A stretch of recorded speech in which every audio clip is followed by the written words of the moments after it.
আসসালামু আলাইকুম। কী খবর, কেমন আছেন সবাই? এখন একটা স্পিডিং মেশিনের মেনটেন্যান্স করব। মেশিনটার এজ লাইনে প্রবলেম, চলেন দেখি।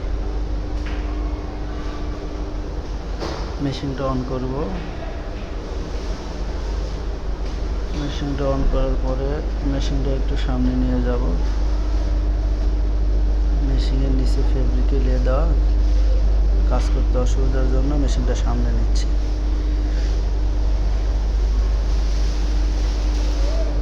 মেশিনটার ডিসপ্লে সাইড, কভার সাইড করলাম। প্রথমত রিলে সেট দিব। রিলেতে কোনো সমস্যা নেই। এখন ভিতরে যাই, এজ মোটরটা একটু দেখি।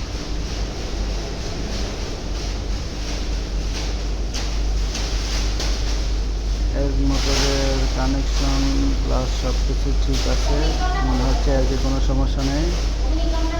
লিমিট সুইচ দেখি।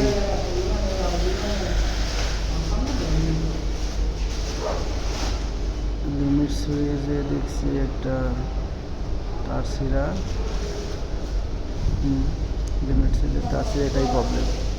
তারটা জোড়া লাগাই দিলে, ইনসুলেন্স সুইচে জোড়ায় লাগাই দিলে মেশিন আবার রান আগের মতো ঠিক। তো গাইস, দেখছেন প্রবলেমটা কোথায়? ছোট্ট একটা প্রবলেমই মেশিন অফ আসছিল।